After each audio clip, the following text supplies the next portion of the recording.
I was stopped in my tracks walking through the park by these arresting berries just here. Now, many smartphones these days have a macro capability, which in theory is expressly for taking pictures of flowers and foliage and, well, fruits. But is a macro lens always going to give you the best creative shot?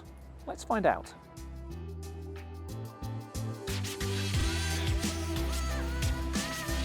Right, so the thing about macro type photography is you've got to get really stuck in here. So helps if it's not a windy day either, so that your subject is nice and steady, not moving around too much. The conventional wisdom is that when you're capturing shots of flowers and foliage and, well, fruits, berries like these, that you need to be in the macro mode on your camera, on your phone. But I'm going to challenge that conventional wisdom once again. So what we've got here is our point of interest, this clump of berries right in the center of frame, and I've got the branch upon which they are growing angled nice, and there's a nice dynamic jaunty angle from the top left down to the bottom right.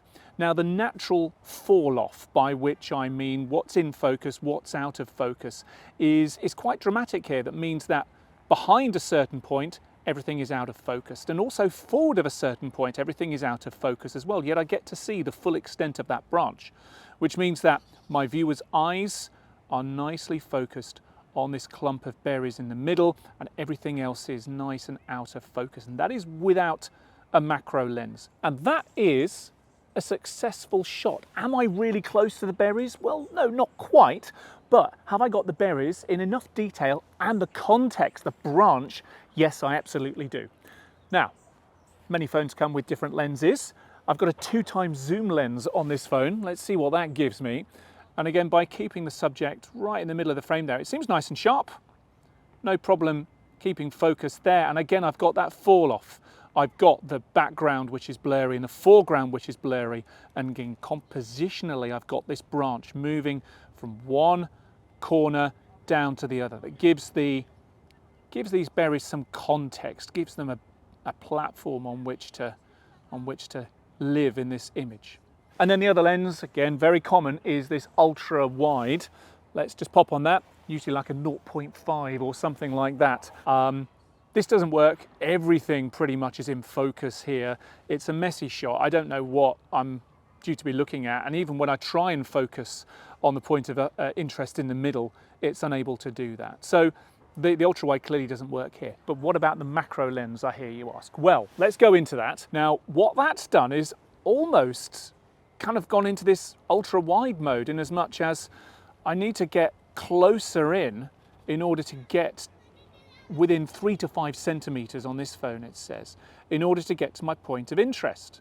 So I've gone a lot closer in, and yes, these are kind of in focus now, but I've lost my context. This branch going across the screen, across the image, I've kind of lost that. I mean, I can try and frame it in a little bit, but that's not quite working. So by getting closer to my subject, which is what the macro lens has enabled, I've actually thrown away the composition, which is what makes the image sing. And that's really my point. Yes, a macro lens will help you get closer to your subject, but you can also lose some of that composition by getting much closer in. And for me, the berries worked well in the context of the branch and the leaves around it. And that's why I think the non-macro shot of this is going to be the more successful. But how about we take a look?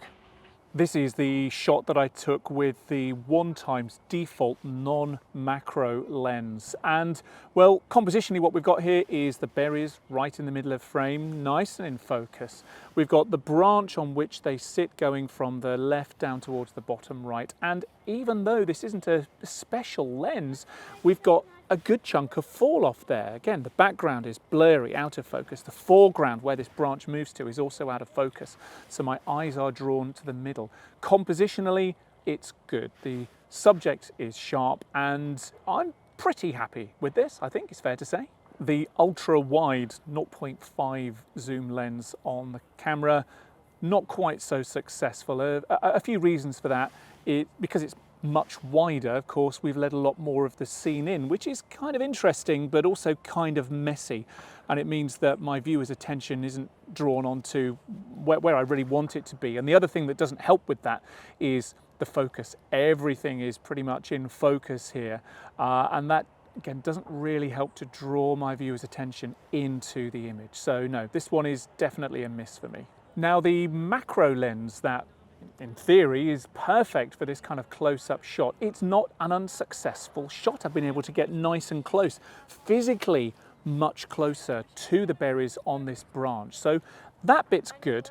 What I do lose, however, is the context in which these berries live. I can just see a bit of the branch going from left to right there, but I don't get much more of a sense of where these berries are, the bush in which they live. And for me, that's a bit of a shame, because I think there's another shot here which is more successful in doing all of those things. And here we are. This is that shot taken with a 2x lens, not the macro. And what's happened here is that because I'm not quite so close in physically to the image, I've been able to get more of the context. This branch that I love here, I can see it in almost its entirety from the back all the way to the front. I've got the drop off.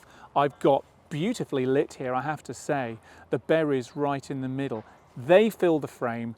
It is a successful shot. And I think this just goes to prove my point that even though you might be wanting to take a close-up picture of some fruit or of some flowers, you don't necessarily have to use a macro lens to get the most successful shot. Think about the composition as well.